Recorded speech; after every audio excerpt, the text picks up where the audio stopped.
It's dangerous to go alone. Take this.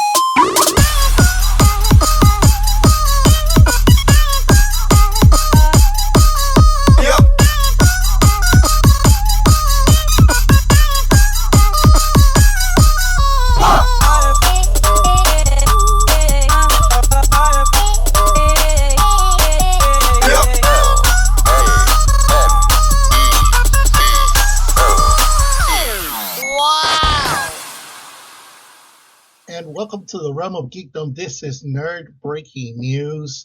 We got the first photos from the set of Superman Man of Tomorrow. Let's go ahead and jump right into it. Oh, I see the kid already shaking his head. But before we get to his comments, make sure you like, subscribe, and hit that bell so you don't miss any of our episodes.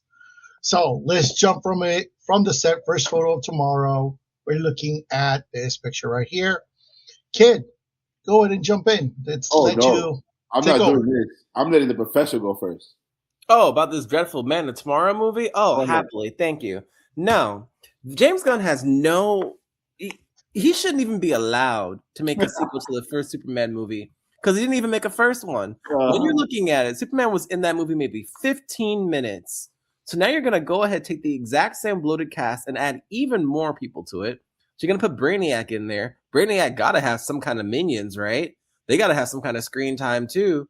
So when you're looking at it, and I'm not even a Superman fan at all, and even I sympathize with this guy. You got David Corenswet on your cast, and I think the kid could probably act. I like him. And you're not really going to give him anything to work with in the first movie, and you're going to put him in the second movie probably with even less screen time. What are we doing here? Then at the same time too, I think today it got announced officially, but everyone knew because it wasn't a really well-kept secret. He's gonna appear in the Supergirl movie. So you're telling me that my introduction to Corenswet is 15 minutes in Superman and about 10 minutes in Supergirl and probably about 10 more minutes in his own sequel. They're clearly wasting everyone's time. And for the DC fans out there, I know y'all exist, I feel bad for y'all to have this guy shepherding your franchise, giving you all these characters that you didn't ask for. Then the one character you did ask for, he doesn't even give you. So essentially, when you're looking at it, to me, what the Superman series really is now, to be frank with you, is him finding ways to put in the actors that he likes and giving them money. So Nicholas Hoult, in my view, is the real star of the Superman series. And when you're looking at how this is going to land, especially considering that he has a cameo on Peacemaker for some reason, which also no one asked for, you're probably going to see him with too much screen time in this Man of Tomorrow movie too. And again, nobody asked for that. That's how I feel. Okay. This is rough. This is no bueno. It's not, but he makes really good, valid points, honestly. No, but the professor usually does, except for it comes to the Russo brothers. Yeah. Here's what we're looking at the screen. We're looking at, because James Gunn wants to be this, he's such a genius. Lex Luthor and Superman never played chess in the comics. They played in chess in the comics. They played it in the movies. They played it in the animated series. The one that he loves, All-Star Superman. This is kind of like saying this is so obvious for Superman fans, but he wants to get credit for it. For example, look at this tag, right? Alexander Luthor. Dude, that's his name since the 60s. Mm-hmm. Before it was just called Luthor. He premiered as Luthor and eventually got changed to Alexander Luthor. So it's been Luthor for 50 years. I'm not giving you credit for that badge, man. It says literally A Luthor. Like, cool. Lex is short for Alexander. What do you want me to do with that? Where he's at now. In Peacemaker season 2, he speaks to Grillo's character, Rick Flag Sr., which I still don't understand the age difference in him and his son. It's like 5 years apparently. He needs something from Luthor, and then Luthor gives it to him to some technological crap, and he gets transferred to this prison that you're looking at now. That prison is in Metropolis in the comic books. So he's not in the hardcore prison, Belle Reeves. He went to this one. Cool. And then you see like chips when it's blocked up, and you see like potato chips. This is like Gunn is trying to tell the DC fans, look, this is cool, right? This is awesome, right? In reality, like, dude, we've seen this. This is not. There you go. The chips. Like who like people are literally pondering online. Oh, who's eating those chips? Who's writing the script? That's the more important question. David Corenswet for me is my second favorite Superman behind Chris Reeves. I can't tell that he's portraying Superman, not because of his acting or anything like that. It's because Gunn refuses to give this man time. He's confirmed that Nicholas Hoult is a co-star of this film. It's both of them working together against Brainiac. How much time? How much time do you think that Lex Luthor is going to get? Absolutely a lot of time. Either Clark Kent or Superman is going to come and play chess with him, and they're going to talk about the merits, like Magneto and Xavier, of the ethical argument of should they get together to fight the greater good. It's also another metaphor because the intellectual argument. Luthor always uses his intellect to beat Cal. Brainiac is supposed to be a super intelligent being, and so he's implying as well. It's a chess game. Could them two go against Brainiac, not only physically but mentally? But the problem is he's doing it so subtle and so like, hey, look at me, look at my class project, that it just doesn't come across. Like the professor made a perfect good point. There's so many people already confirmed for this film. Hawkgirl's back, Green Lantern's back, the Daily Planet's back. We didn't like Jimmy Olsen. He was trash. My boy Perry, he didn't do a damn thing in that movie. It's a damn shame. That's a good actor. We got Otis coming back, Luthor's guy, the henchman. Like, there's so many people coming back from part one. You got Brainiac coming back as well. Supposedly Supergirl's in this movie, right? Because you got to have the dog. You got to have that dog. Because, by the way, you might as well bring Lobo in. Might as well, yeah. At this point, he is, like, I'm nowhere near excited for Supergirl. I'm nowhere near excited for this film. And the only reason why I'm watching this film over Supergirl is because it has David Corenswet. I know that Supergirl does, but that's just, I heard it's just like 5 minutes. And they added reshoots because they feel like they needed Corenswet a little bit more. That's good enough to get me in there, bro. I'm good. I might change my mind when it comes a little bit closer to the weekend, but I already know Supergirl's going to be bad. This film, it doesn't deserve this film because Superman was mid. And I'm the biggest Superman fan. That movie's mid. And the reason why it's mid because the story was horrible. And we're giving this guy another chance as writer, producer, this, one, and Z, to give you another mid. So when this movie doesn't get $800 million, because it's not going to, the argument is going to be like, oh, but it's God's verse. He did it. No, stop. Let him make this film because he's contractually obligated to make the film, and give everything to Matt Reeves. Ego, it's going to be hard for you to follow up with that. No, there's nothing to say really here. It's very negative. Just like Professor and the kid just mentioned, first movie wasn't really that good at all.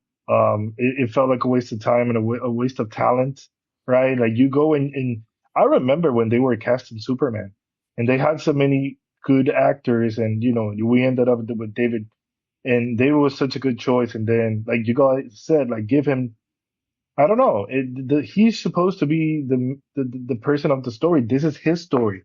Whether you want to give him time as Superman with the suit or you want to give him time as Clark Kent, like either way, like this is a story. I don't know. It just feel like Gunn is just dancing around, seeing what might stick and trying to get some of the stuff that actually, he got good in the first movie and they just basically, but it's like throwing spaghetti to the wall, right? Like he doesn't know what he's doing. And he's desperate, I believe. I think that he knows that the first movie should have been a hit, and it wasn't. He probably got heat from DC, Warner Brothers, and everybody else, and basically said, "So this is it. After all of it, new cast. You're not paying them enough money.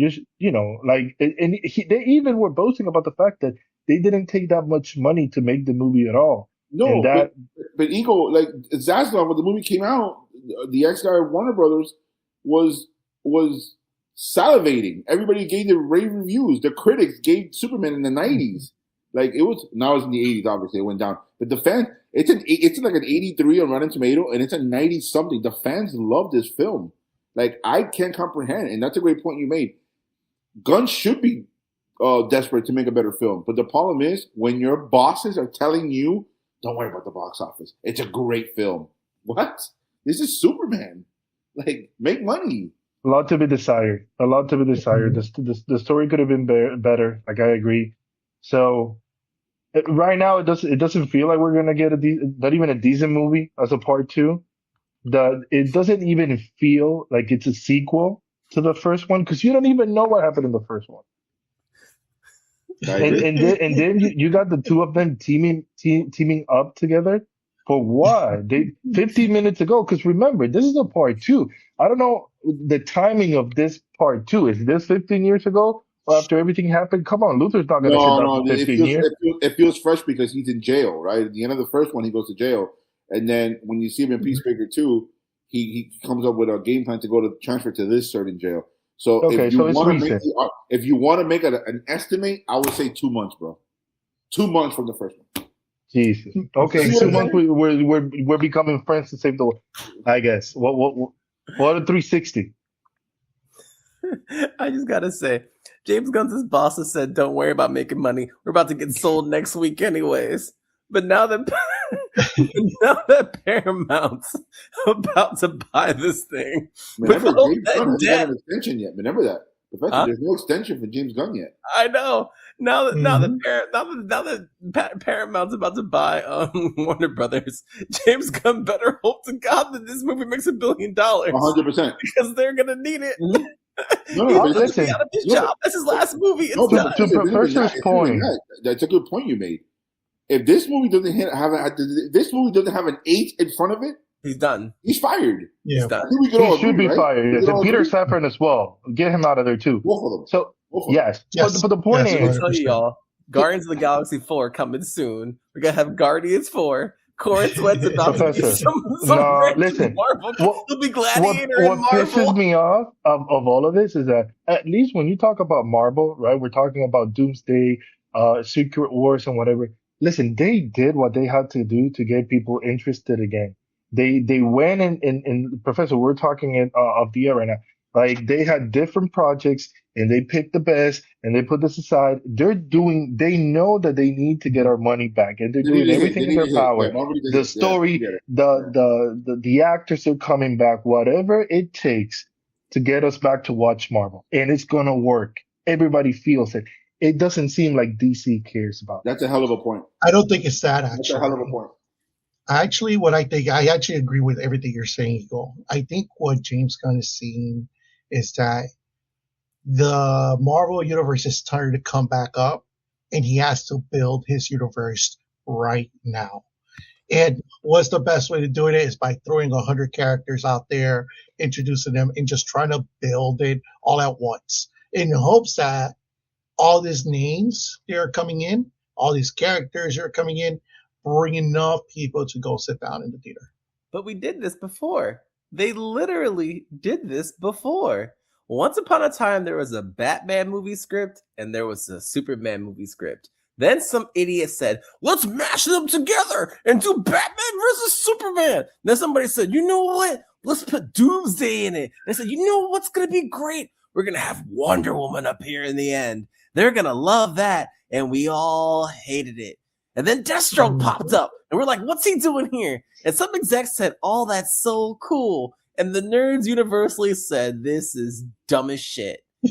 And here and the whole thing went down after that. And you know what idiocy is? Doing the exact same thing over again when you know that it didn't work. I also think, TK, go back to what you were saying. I also think that obviously he knows he has to bank in this film. I get it. He's got to make money in this film. He has to. I think this is his last straw. Mm-hmm. But what I'm arguing is, Matt, Superman was mid. It was in the low 600s. We could surmise that Supergirl is not hitting 400. It's not. You're not. Because you're between two juggernauts. And then we got Clayface. We're going to talk about Clayface in another video. Clayface is coming, and that might be successful because of the genre, horror element, whatever. But what I'm saying is, can this film... Like I think what I'm saying is that by the time this film comes out, dude, I think he's already 0-3. That's my argument. All right. Yeah, so let's, guys, what do you guys think about this? Do you think that this film is going to make $1 billion? Or you think follow along with what we're saying. Let us know down in the comments. Thank you for tuning in. And until next time, fellow nerds, this is Nerd Breaking News.